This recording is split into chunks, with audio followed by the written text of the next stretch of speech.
warahmatullahi wabarakatuh. Saya Elisa Pritasari. Di sini saya akan menjelaskan mengenai likuidasi persekutuan. Nah, ini adalah materi dari mata kuliah akuntansi keuangan lanjutan. Tepatnya ada di bab 3 modul akuntansi keuangan lanjutan di AKPHB ya. Baik, kita langsung aja. Sebelum kita membahas likuidasi persekutuan, kita harus ingat ya. Jadi kemarin kita membahas tentang pembubaran persekutuan, itu ada dua sebab ya, ada dua jenis. Jadi yang pertama itu dalam pembubaran persekutuan itu ada dissolution. Nah, dissolution itu sendiri yaitu pembubaran persekutuan dari segi hukum, tetapi kegiatan perusahaannya tidak ikut bubar, kegiatan perusahaannya tetap dilanjutkan. Nah, sedang yang kedua itu adalah likuidasi, yaitu pembubaran persekutuan dengan menghentikan kegiatan dan penutupan perusahaan. Nah, kita akan membahas yang likuidasi persekutuan atau penghentian kegiatan pada sebuah perusahaan. Oke, baik, kita langsung aja. Jadi di sini adanya suatu likuidasi. Dari sini kita lihat ya, ada tujuan likuidasi. Menurut BIM itu dissolusi persekutuan adalah berubahnya hubungan sekutu yang menyebabkan berhentinya sekutu secara hukum. Nah, dengan dissolusi persekutuan tetap bisa berjalan terus dengan perjanjian baru, atau persekutuan bisa juga berhenti atau bubar secara bisnis. Nah, berhentinya persekutuan secara bisnis atau secara kegiatan atau secara operasinya ya, kalau kita sebut itu dinamakan likuidasi.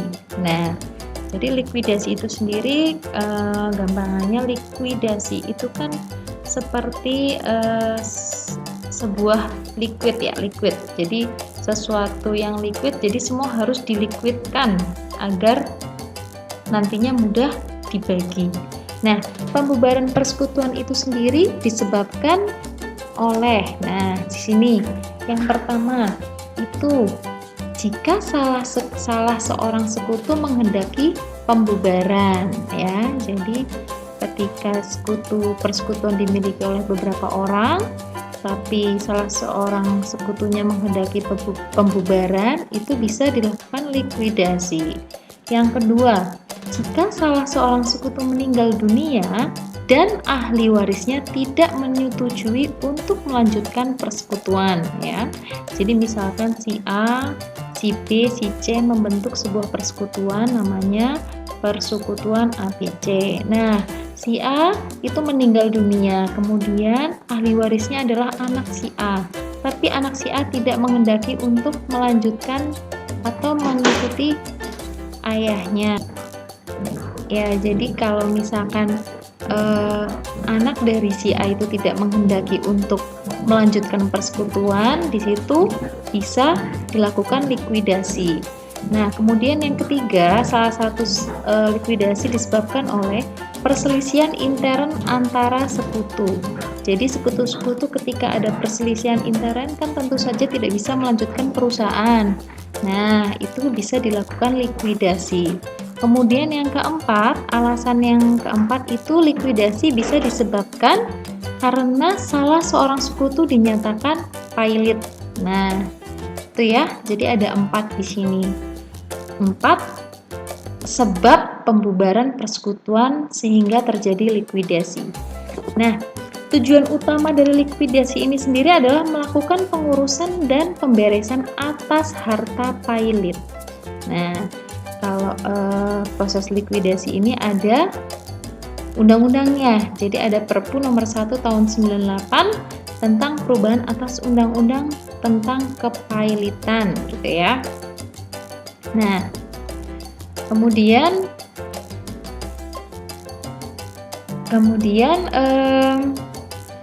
dalam likuidasi persekutuan itu dibuat bertingkat sesuai prioritas. Nah, yang pertama itu jumlah yang terhutang kepada negara, ya. Jadi harus diprioritaskan hutang kepada negara. Yang kedua, jumlah yang dipinjam dari kreditur yang bukan sekutu. Nah, jadi yang kedua yang harus diprioritaskan kedua adalah jumlah yang dipinjam dari kreditur, bukan sekutu. Ya, ingat-ingat ya. Yang ketiga, prioritas ketiga adalah jumlah yang dipinjam dari sekutu selain untuk modal dan laba. Dan yang terakhir prioritasnya adalah jumlah yang harus diberikan kepada sekutu sesuai kepemilikannya, ya. Jadi ini adalah prioritas atau tingkatan di mana gampangannya hutang-hutang atau kewajiban-kewajiban atau pinjaman-pinjaman yang mana yang harus dibayar terlebih dahulu, ya, yang ini. Nah, kemudian ketika likuidasi itu hal-hal apa sih yang penting untuk dilakukan? Nah, jadi yang pertama itu perkiraan sementara atau nominal pada buku besar disesuaikan dan ditutup, ya. Jadi harus menutup akun nominal, ya. Kemudian laba rugi hasil penyesuaian dipindahkan ke modal para sekutu berdasarkan rasio laba rugi. Itu yang pertama. Yang kedua, hal-hal yang dilakukan adalah mengkonversi aktiva non-kas menjadi kas, ya. Jadi semua aset-aset yang bukan berupa kas atau non-kas harus dikonversikan menjadi kas, ya, atau diubah menjadi dana, ya, menjadi kas. Kemudian yang ketiga, mengakui keuntungan dan kerugian dan biaya likuidasi yang timbul selama masa likuidasi dengan cara mengalokasikan ke modal para sekutu sesuai dengan perbandingan laba rugi, ya. Jadi yang ketiga adalah mengakui keuntungan dan kerugian dan biaya likuidasi yang timbul, ya. Dan yang terakhir, yang keempat itu ada membayar semua kewajiban kepada negara dan kreditur atau pihak ketiga, ya. Di sini yang keempat itu semua kewajiban kepada negara, yang kedua kreditur atau pihak ketiga harus dibayarkan, ya. Ya, jadi itu sepertinya ada dua lagi. Sebentar. Ya, betul, ada dua, ya. Masih ada dua lagi. Jadi yang selanjutnya itu kemudian ketika bila modal sekutu bersaldo debit atau defisit, ya, maka dapat dikompensasi atau di-offset dengan saldo pinjaman modal dari sekutu yang bersangkutan. Maksimum sebesar saldo pinjaman modal dari sekutu yang bersangkutan atau loan, tetapi tidak sampai menyebabkan modal bersaldo kredit. Nah, ya. Jadi ketika ada modal sekutu yang bersaldo debit, ya, modalnya jadi debit atau defisit. Jadi kan kalau modal bersaldonya debit berarti kan defisit, ya, dia minus gitu, ya. Maka dapat dikompensasi atau di-offset dengan saldo pinjaman modal dari sekutu yang bersangkutan gitu. Yang keenam itu mendistribusikan sebagian atau seluruh kas yang tersedia pada para sekutu berdasarkan rasio laba rugi, ya. Jadi ketika nanti ada sisa kas atau ada sisa dana itu harus didistribusikan sebagian atau seluruh kas kepada para sekutu. Gitu. Nah, baik. Nah, kemudian kita ke jenis likuidasi. Jadi jenis likuidasi itu sendiri ada 3, ya. Yang pertama, likuidasi secara langsung atau sekaligus. Yang kedua, likuidasi secara bertahap periodik. Dan ketiga, likuidasi secara bertahap dengan program kas. Nah, mungkin kita bisa bahas satu persatu, ya. Jadi, yang pertama likuidasi secara langsung, yaitu likuidasi yang dilakukan setelah seluruh aktiva direalisasi. Jadi, ketika seluruh aktiva direalisasi atau diubah menjadi kas, itu dilakukan likuidasi secara langsung atau sekaligus. Yang kedua, likuidasi secara bertahap periodik. Ini maksudnya likuidasi itu bertahap, tidak langsung. Kenapa? Jadi gini, ketika sebuah perusahaan itu besar dan memiliki banyak aset, mobil banyak, gedung banyak, ketika dilikuidasi kan tidak mudah tuh ya, tidak bisa secara cepat untuk menjual aset-aset perusahaan, tidak bisa cepat terjual aset-aset perusahaan. Nah, jadi likuidasi bisa secara bertahap atau periodik. Jadi misalkan asetnya yang baru terjual 5 gedung, 5 kendaraan. Nah, itu yang bisa dilikuidasi dulu. Nanti selanjutnya ada likuidasi lanjutan. Begitu. Nah, kemudian yang ketiga, ini likuidasi secara bertahap dengan program kas. Nah, ini mungkin sedikit lebih rumit. Nanti kita memakai contoh saja ya. Oke. Kita langsung ke soal ya. Jadi di sini pada contoh di halaman 34 kalian bisa membuka modul. Itu ada contoh persekutuan ABC yang dinyatakan akan dilikuidasi dengan rasio laba rugi, yaitu A banding B berbanding C adalah 2:3:5. Nah, ini neraca persekutuan ABC sesaat sebelum dilikuidasi ya. Jadi ini ada neraca. Ini masih diketahuinya ya, neraca. Jadi ada kas sebesar 100, ini dalam jutaan rupiah ya, ada 100 juta. Ada aktiva non kas ada 1.400.000, ada 1.400 ya dalam jutaan. Kemudian ada hutang dagang, kemudian ada hutang kepada C, kemudian ada modal A, modal B, modal C ya. Di situ udah ada total aktivanya dan total hutangnya. Nah, di situ juga diketahui posisi aktiva dan kewajiban pribadi para sekutu adalah sebagai berikut. Nah, di situ sudah diketahui ya posisi aktiva dan kewajiban pribadi masing-masing. Ada A, B, C. Nah, ini adalah aktiva pribadi di luar kepemilikan persekutuan, dan ini kewajiban pribadi di luar kepemilikan persekutuan. Nah, di sini ini menjelaskan tentang pihak sekutu solven dan insolven.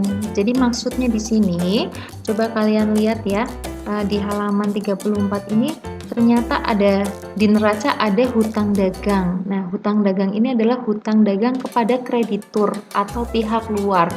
Dan perusahaan juga memiliki hutang kepada C 400. Nah, hutang kepada kreditur 500, hutang kepada C 400.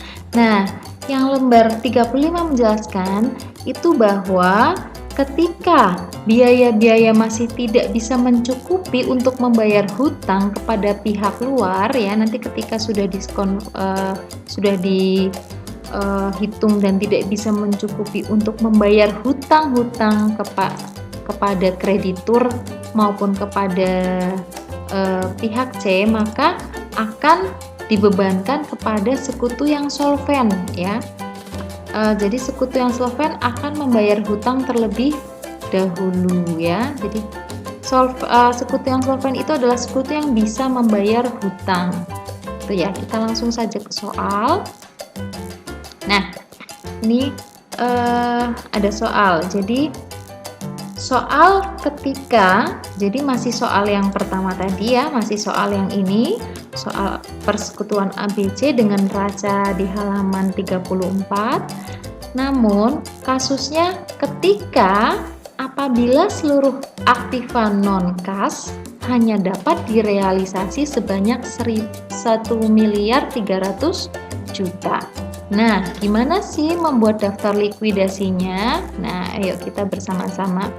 Nah, jadi kan kita tadi sudah ada soal di depan ya, bahwa persekutuan ABC itu dengan perbandingan 2:3:5 dan sudah ada neracanya. Nah, kita yang pertama ketika membuat daftar likuidasi, kita yang pertama harus membuat saldo sebelum likuidasi. Yang ini ya, saldo sebelum likuidasi. Nah, saldo sebelum likuidasi ini asalnya dari mana angka-angkanya? Yang 100, 1.400, 500, 400. Ini adalah angka-angka dari neraca. Ya, kalian lihat neraca persekutuan ABC ya. Lihat neraca sebelum likuidasi di halaman 34. Nah, kalian lihat saja. Nah, di situ kan di aktivanya ada kas, ada aktiva non kas ya. Nah, ditulis aja secara mendatar itu kas, kemudian aktiva non kasnya. Jadi yang ini adalah posisi aktiva, ada kas dan aktiva non kas. Yang ini adalah posisi pasiva ya. Ada hutang dagang, ada hutang kepada C, kemudian ada modal A, modal B, dan modal C. Nah, kita masukkan tuh yang aktiva. Saldonya kas 100, saldonya aktiva non kasnya ada 1.400. Ini dalam jutaan ya. Kemudian di posisi pasiva, hutang dagang ada 500, hutang kepada C 400, modal 300, B 200 dan C 100. Kalian lihat di mana? Lihat di neraca ya. Ini 100, 1.400. Kemudian posisi pasifanya kalian lihat ini ya. Nah, kemudian di sini kasusnya apabila seluruh aktiva non kas hanya dapat direalisasi sebesar 1.300.000.000. Nah, jadi sini maksud kasusnya aktiva non kasnya atau aset-aset non kasnya itu hanya bisa dikonversi menjadi kas sebesar 1.300.000.000 atau di sini 1.300. Kalian masukkan tuh. Berarti kan aktiva non kasnya diubah menjadi kas ya. Dijual tuh aset-asetnya, gedung, kendaraan dan lain-lain dijual, tapi menghasilkannya hanya 1.300 dalam jutaan ya. Berarti kan ada kas bertambah karena sudah menjual semua asetnya sih. Ada menjual mengkonversikan menjadi kas jadi 1.300. Sedangkan pada posisi akun aktiva non kasnya sendiri berkurang karena sudah dijual. Jadi berkurang 1.400 ya. Nah, berarti kan di sini ada aktiva non kas 1.400, ada aset-aset non kas 1.400, dijual dapatnya 1.300. Dapatnya lebih sedikit ya pastinya ya, karena menyusut sih. Jadi kalau dijual pastinya juga mendapat tidak sebesar ketika membeli. Nah, jadi di sini ada rugi berapa? 1.400, terjualnya cuma dapat 1.300, ada rugi 100. Nah, ada rugi 100 itu, maka rugi itu harus dibebankan kepada para sekutu, pada A, B, dan C. Nah, bagaimana pembagiannya A, B, dan C? Pembagiannya berdasarkan rasio laba rugi tadi. Kan rasionya 2:3:5. Nah, berarti harus dibagi tuh, dibagi yang A dapat 20%, yang B 30%, C 50%. Jadi angka 100 itu, kerugian 100 harus dibagi bertiga, dibebankan oleh bertiga. Nah, berarti kan 20%-nya 100 adalah 20. 30%-nya dari 100 ini sama dengan 30. Nah, yang ini sendiri 50%-nya dari 150. Jadi ada pembebanan kerugian kepada A, B, dan C ya. Jadi ada 20, 30, dan 50. Nah, itu akan mengurangi modal A, B, dan C ya. Jadi modalnya tinggal 280, 170, dan 50. Hutang kepada C masih 400, hutang dagang masih 500, aktiva non kasnya 1400 sudah habis ya, karena sudah berkurang, sudah dijual semua.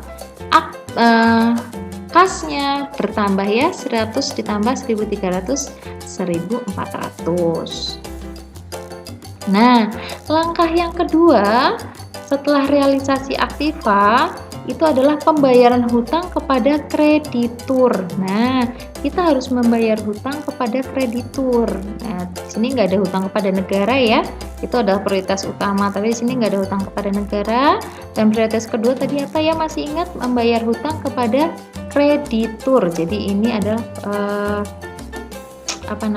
langkah kedua ya, langkah kedua setelah merealisasikan atau mengkonversikan aktiva non kas menjadi kas ini. Nah, ini adalah langkah yang kedua, pembayaran hutang kepada kreditur.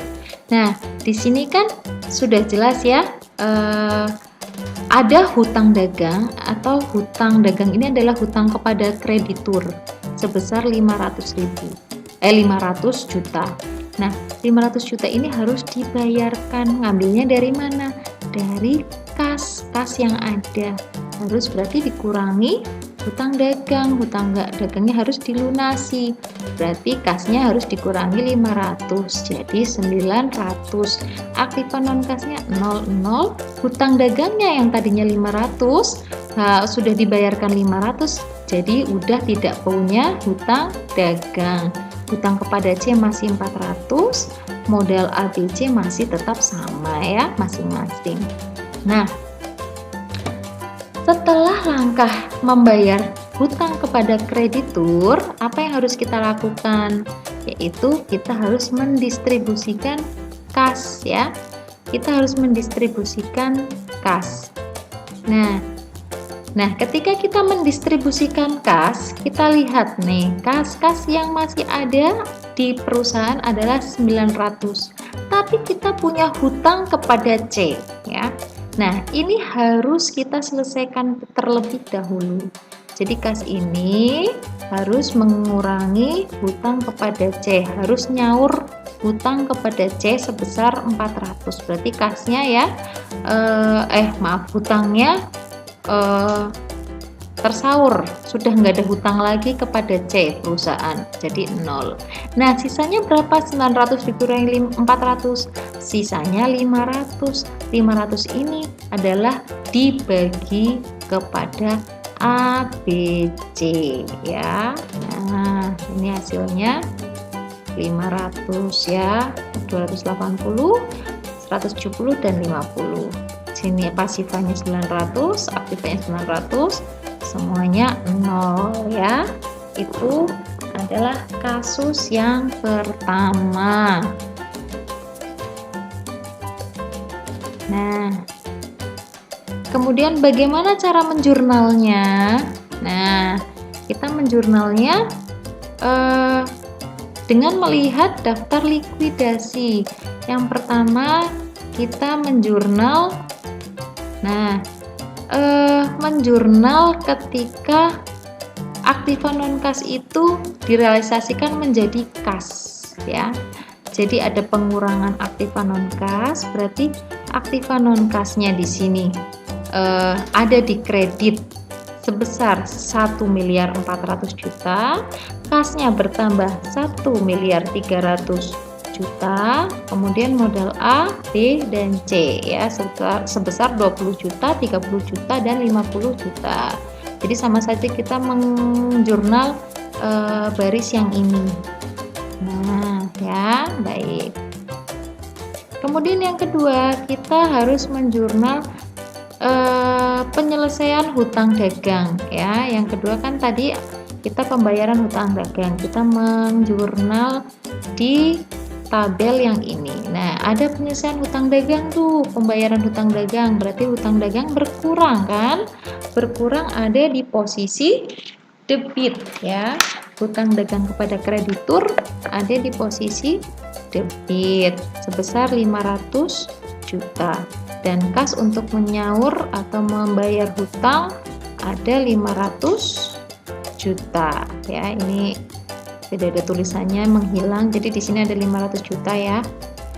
Oh, ini tulisannya turun.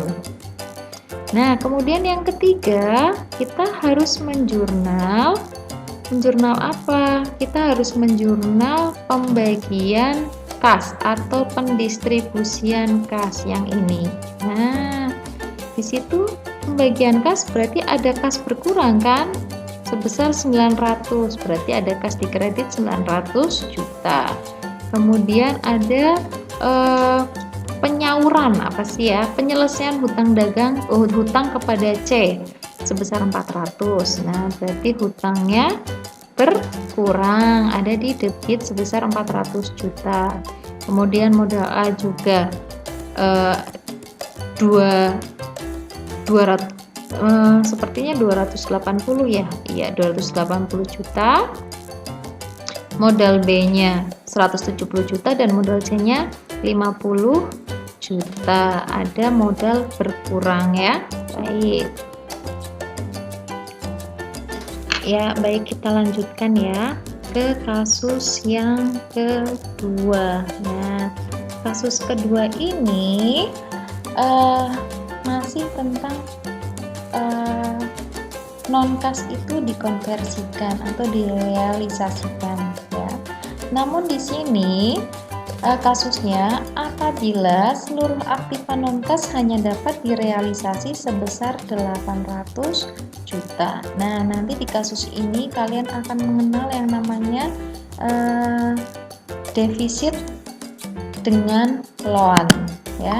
Defisit dengan loan itu adalah pinjaman dari sekutu ya. Jadi langsung aja kita ke soal aja ya biar langsung mengerti. Nah, baik, dengan soal ini, dengan kasus ini di mana aktiva non-kas hanya dapat direalisasi sebesar 800 juta ya. Tadi yang awal kan, nah aktiva non-kas direalisasi dapatnya 1 miliar 300 juta. Nah, sedangkan di kasus kedua dapatnya ketika aset dijual hanya dapat 800 juta. Semakin kecil ya. Oke, baik, kita buat bersama-sama gimana daftar likuidasinya. Nah, kita buat tabelnya sama tuh.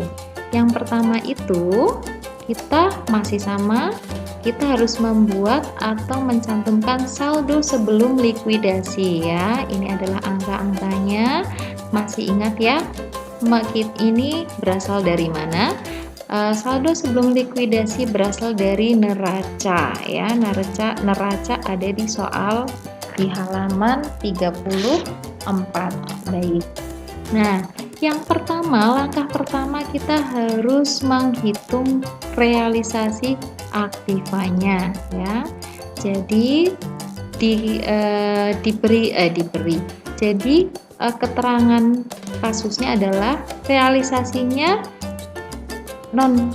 aktiva non kasnya realisasinya adalah 800 juta. Berarti dari non kas 1.400 hanya bisa direalisasi sebesar 800 ya.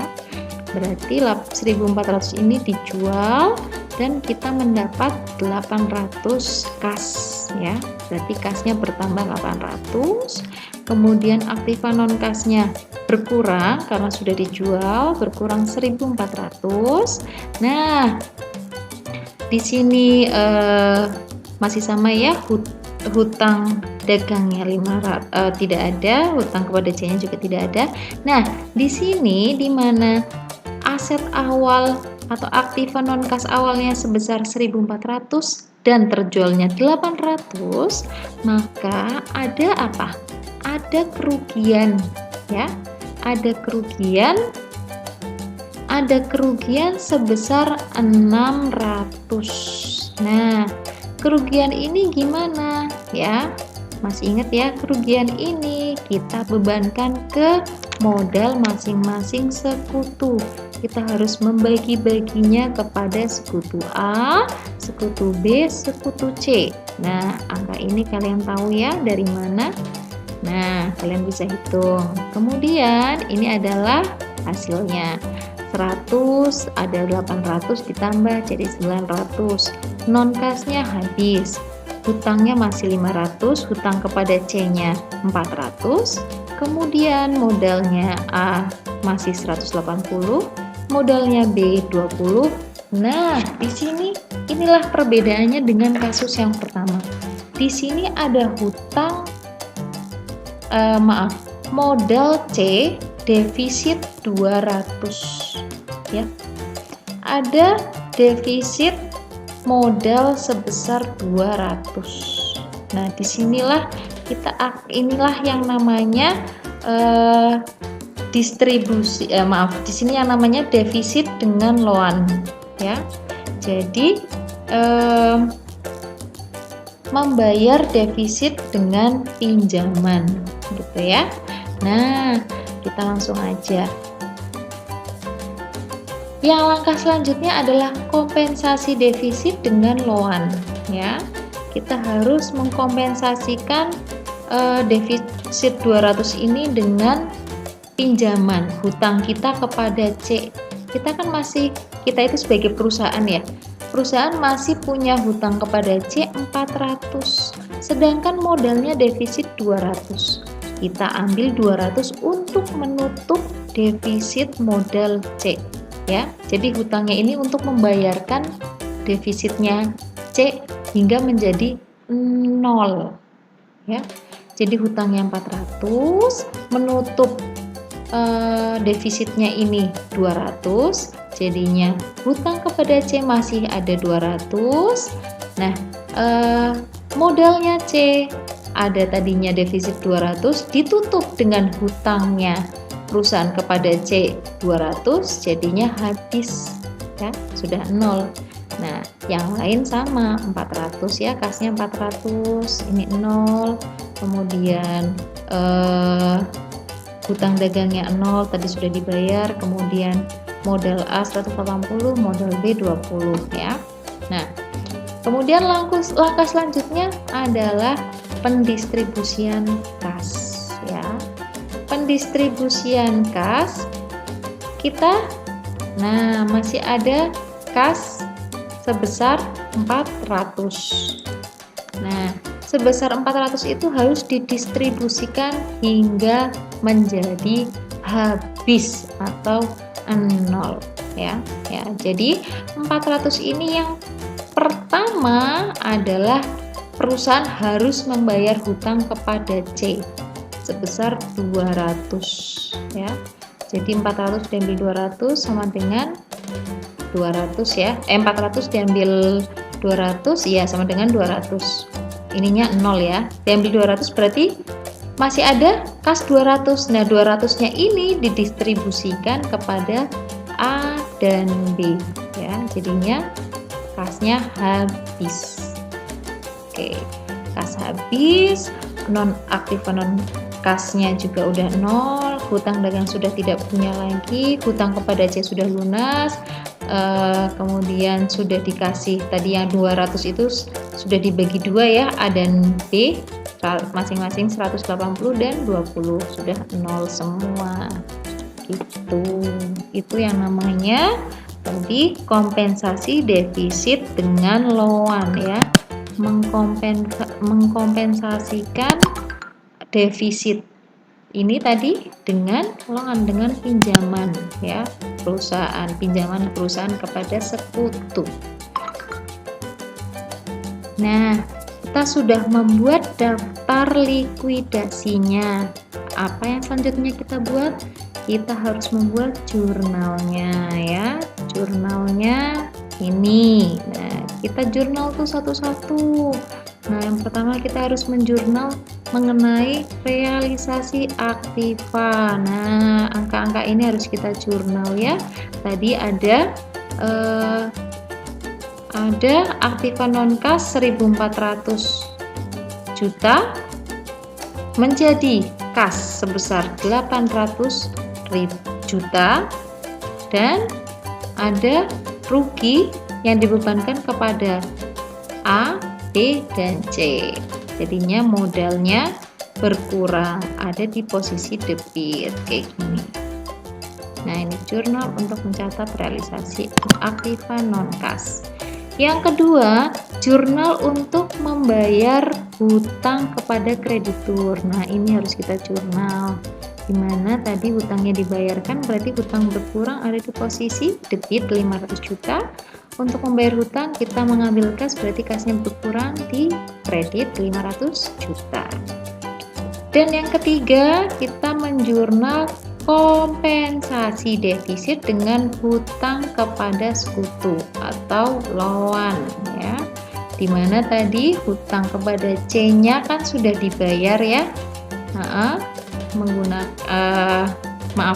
Modal defisit modal C-nya sudah dibayar menggunakan hutang, berarti hutangnya berkurang ya, hutangnya berkurang, habis, sudah nggak ada hutang lagi ke perusahaan, sudah tidak ada hutang lagi ke C, berarti berkurang, ada di posisi debit sebesar 200 juta, dan modal C-nya ada di posisi kredit sebesar 200 juta. Nah, yang terakhir adalah menjurnal pendistribusian kas. Nah, kasnya masih ada 400, di situ 400, yang 200 dibayarkan untuk hutang kepada C sebesar 200, kemudian sisa 200-nya juga dibagikan pada A dan B sebesar masing-masing 180 juta dan 20 juta. Ya, itu adalah contoh kasus yang kedua di mana aktiva non-kas hanya bisa direalisasi sebesar 800 juta. Nah, kemudian kita lanjutkan ke kasus yang ketiga, di mana apabila seluruh aktiva non-kas hanya dapat direalisasi sebesar 500 juta. Nah, tambah kecil ya, tambah sedikit, tadi 800 juta, tambah kecil lagi, tambah sedikit lagi. Nah, kita langsung ke soal ya, maaf langsung ke jawaban. Nah, gimana kita harus mengerjakannya? Sama langkah-langkahnya. Yang pertama, kita harus membuat tabel daftar likuidasi ya. Kalau membuat tabel jangan lupa ditulis persekutuan X, Y, Z, A, B, C, kemudian daftar likuidasi, kemudian bawahnya dalam jutaan rupiah, karena nanti kalau nulis nolnya kebanyakan nggak cukup ya tabelnya. Nah, yang pertama adalah kita mencantumkan dulu saldo sebelum likuidasi. Kita ambil di neraca ya. Ini tidak ada setiap masing-masing kasus itu tidak ada hubungannya ya. Jadi kasus C tidak ada hubungannya dengan kasus B, kasus A, kasus B tidak ada hubungannya dengan kasus A. Kasusnya sendiri-sendiri. Nah, ini saldo sebelum likuidasi. Di sini ada kas, ada aktiva non-kas, ada hutang dagang, ada hutang kepada C, dan ada modal A, B, dan C. Ya. Nah, yang kedua, kita harus menghitung realisasi aktivanya, ya, di mana aset-aset non-kasnya dikonversi menjadi kas. Sebesar 1.400 hanya bisa direalisasi sebesar 500. Kemudian berarti ada penambahan kas dari penjualan aktiva non-kas ini, ada penambahan kas sebesar 500, aktiva non-kasnya berkurang 1.400 ya. Nah, di sini sudah terlihat ya, ada kerugian. Kerugiannya berapa? Di sini ada kerugian 900, besar ya. Nah, kerugian 900 itu kita harus membaginya pada masing-masing sekutu berdasarkan rasio laba rugi. Kalian bisa menghitung sendiri ya. Nah, kemudian kasnya jadi hasil 600, aktif non kasnya sudah habis 0, hutang dagang masih 500, hutang kepada C masih 400, dan ini modal ABC-nya ya, tinggal segini. Nah, langkah yang kedua adalah kita harus apa? Harus ya membayar hutang. Hutangnya di sini punya hutang kepada siapa? Hutang kepada kreditur. Kita harus membayar hutang kepada kreditur ya. Jadi kas ini harus dipergunakan untuk yang pertama membayar hutang kepada kreditur. Hutang dagang harus dikurangi ya, berkurang. Untuk membayar hutang berarti menggunakan kas, berarti kasnya dikurangi 500 ya, jadi 100. Nah, hutang dagangnya sendiri sudah habis, sudah dibayarkan. Hutang kepada C masih 400, modalnya 120. Kemudian modal B-nya defisit 70, modal C-nya juga defisit 350 ya. Jadi karena tadi ada kerugian 900 menyebabkan defisit modal yang besar ya. Defisit modal yang besar terutama di B dan C ya. Nah, disinilah kita harus membayar atau mengkompensasikan defisit dengan loan ya. Jadi di sini tadi ada udah pembayaran hutang 500, berarti 600 dikurangi 500 sama dengan 100. Nah, di sini ada hutang kepada C 400, sedangkan modalnya C defisit 350. Nah, 350 ini ditutup dengan hutangnya perusahaan kepada C sebesar 400. Berarti hutangnya tinggal 50, A masih 120, modalnya C masih defisit 70. Kemudian modalnya C sudah 0 habis ya, sudah habis ditutup dengan hutang perusahaan kepada C sebesar 350 ya. Nih. Nah, kemudian langkah selanjutnya adalah distribusi kas schedule 1. Lah, di sini adalah perbedaan dengan soal yang kasus yang B ya, kasus sebelumnya. Di sini ada pembukuan schedule 1 distribusi kasnya.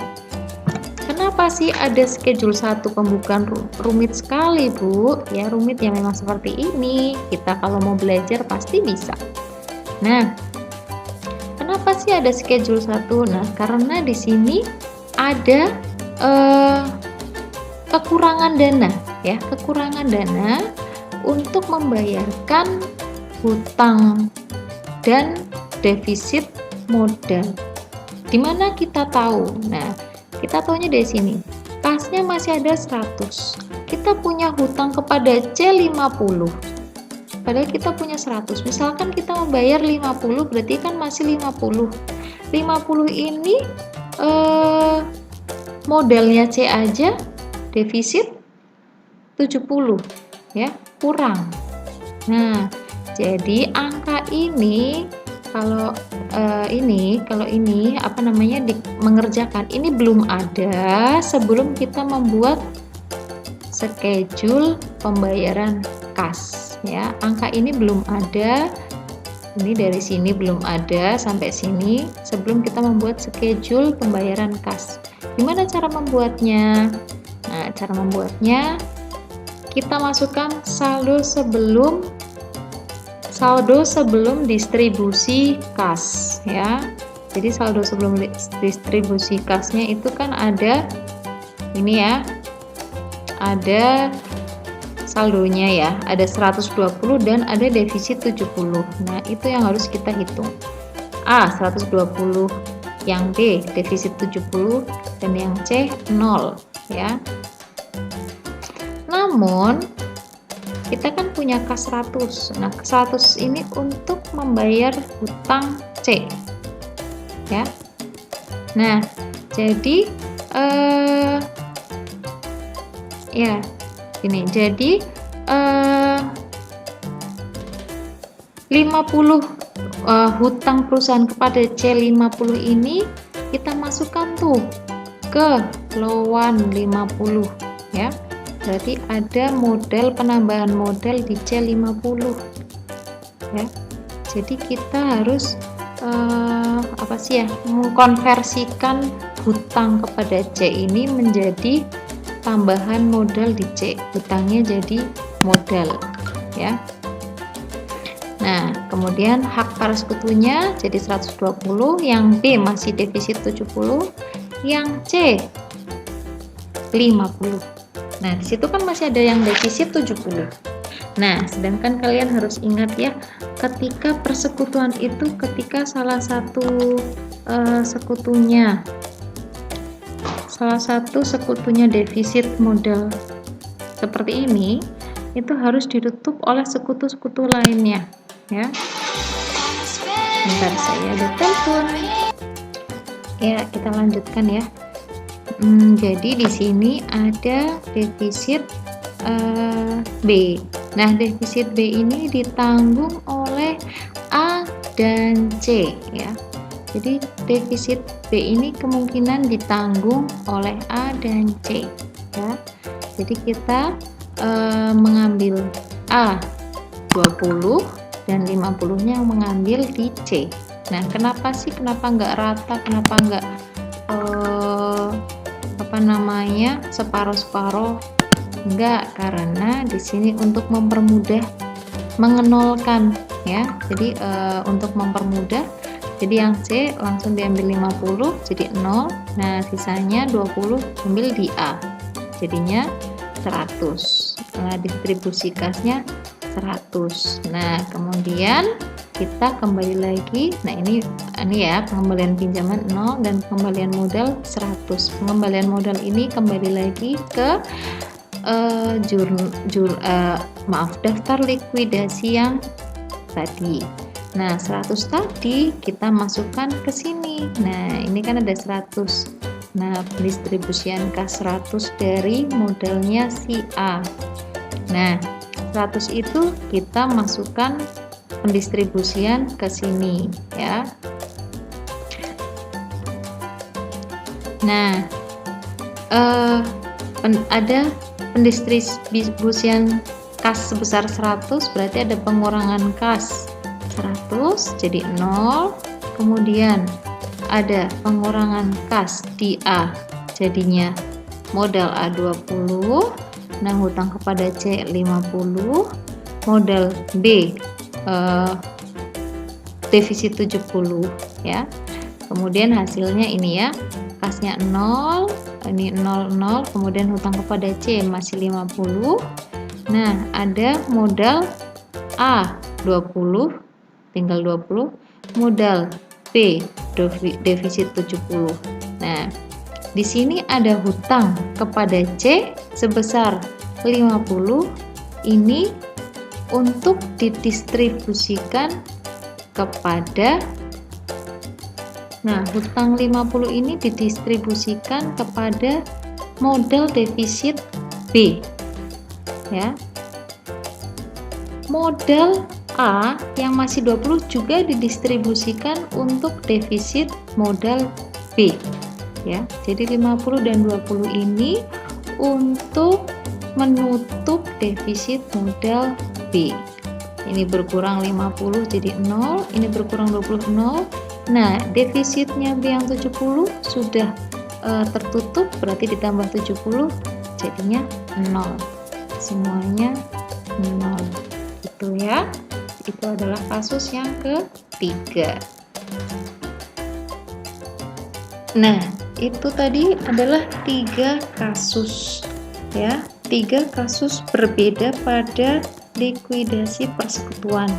Nah, kemudian yang terakhir adalah kasus ketika yang tadi saya belum jurnal ya. Kita berarti harus menjurnalnya dulu ya. Tadi kan sudah selesai ya penyelesaiannya ya. Nah, udah menjadi 000, kita harus menjurnal. Nah, kita menjurnalnya gimana? Sama ya seperti yang di depan. Nah, ini yang harus kita jurnal dari jurnal realisasi aktiva non-kasnya seperti ini.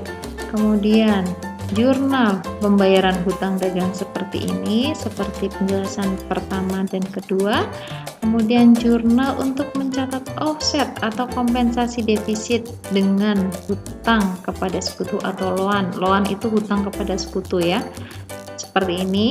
Kemudian jurnal untuk mencatat distribusi kas ini, dan terakhir mencatat penyelesaian akhir. Nah, kemudian yang keempat adalah kasus di mana ketika seluruh aktiva non-kas hanya dapat direalisasi sebesar 300 juta ya. Jadi di mana aktiva non-kas yang harganya atau dinilai sebesar 1.400 juta atau 1.400.000.000 hanya bisa direalisasi sebesar 300 juta ya, sangat kecil, otomatis sangat rugi ya. Langsung aja kita membuat daftar likuidasinya. Nah, kita harus menuliskan saldo sebelum likuidasi ya. Di sini ada angka 100, 1.400, 500, 400 dan 100 terakhir. Nah, sudah kita mengambil saldo sebelum likuidasi dari mana? Dari neraca ya.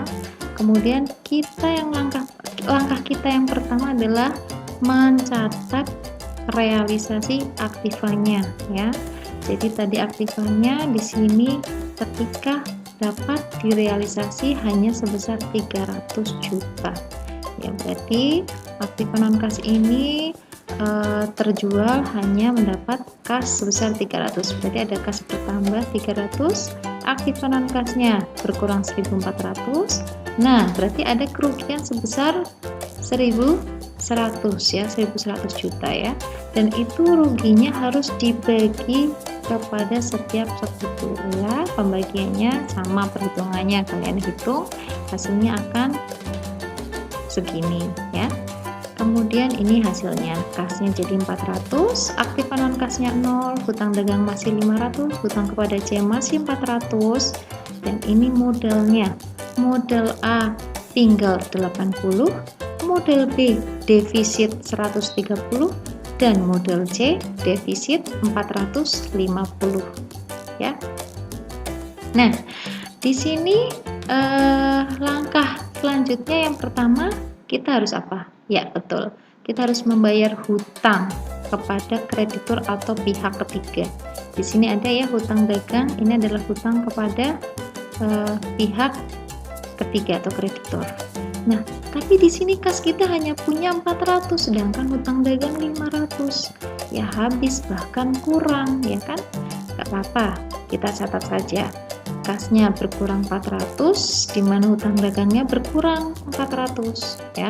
Jadi kasnya sudah menjadi 0, aktiva non kas 0, hutang dagangnya masih ada 100, hutang kepada C masih tetap 400, dan ini model masing-masing ABC-nya ya, masih sama. Nah, gimana nih? Aktivanya kita sudah habis, sedangkan hutang-hutangnya masih banyak ini. Waduh, nah inilah yang disebut sebagai solven ya. Jadi secara solven. Jadi pembayaran dilakukan oleh sekutu yang secara pribadi solven, mampu membayar ya. Langsung aja. Jadi yang pertama, kita mengkompensasikan defisit loan dulu, ya. Jadi di sini ternyata masih ada hutang C, di mana modal C itu defisit 450, tapi kita sebagai perusahaan punya hutang ke C 400. Nah, hutang kita kepada C ini dikompensasikan untuk membayar defisitnya modal C, ya. Jadi hutang kepada C-nya sudah lunas, sudah habis, tapi defisit C masih 50 ya. Kasihan banget ini perusahaannya ya, kelihatannya ya. Nah, jadi hutang dagangnya masih 100, hutang kepada C-nya memang sudah habis, modalnya A 80, modal B defisit 130, modalnya C masih ada defisit 50. Nah, gimana nih? Kita nggak punya apa-apa tapi masih punya hutang dagang. Padahal kewajiban pertama kita harus membayar atau melunasi semua hutang kepada kreditur atau pihak ketiga. Kita ngambil gimana? Nah, ini yang menjadi perbedaan pada kasus D. Kasus D ini adalah ketika kita sudah tidak memiliki aktiva, kita sudah tidak memiliki harta apapun, sedangkan kita masih memiliki hutang. Disinilah kita harus mengambil dari hak pribadi hak pribadi sekutu, ya. Kita harus mengambil hak pribadi sekutu. Nah, di sini pada soal ini, jadi sekutu Allah yang harus membayar hutang dagang sebesar 100 juta. Kenapa sekutu A? Ya karena dia dianggap masih mumpuni, masih sebagai sekutu solven yang tadi sudah saya bilang ya, sekutu yang bisa mampu membayar. Karena sekutu B dan C sudah tidak mampu, dia aja masih defisit ya. Kemudian kita buat hutang dagangnya berkurang 100 ya. Karena mengambil hak pribadi A, berarti kan si A nambah modal ya, modal bertambah, ada di pasifa, ada di sisi kredit ya. Berarti kan si A nutup hutang kepada kredit, dia mengambil dia mengambil harta pribadinya ya sebesar 100, berarti kan menambahkan modal ke perusahaan sebesar 100. Nah, di sini ada modal bertambah si A. Modal bertambah ini serta-merta bukan bertambah kekayaan, justru perusahaan itu harus nyaur hutangnya kepada A karena ini adalah modalnya A, dimana sekutu itu menanamkan modalnya berharap agar modalnya kembali ya gitu. Jadi di sini ada penambahan modal 100, dimana untuk membayar hutang dagang 100. Hutang dagangnya udah habis 0, hutang kepada C habis, modalnya A menjadi 180, modal B masih 130 defisit, modal C masih defisit 50.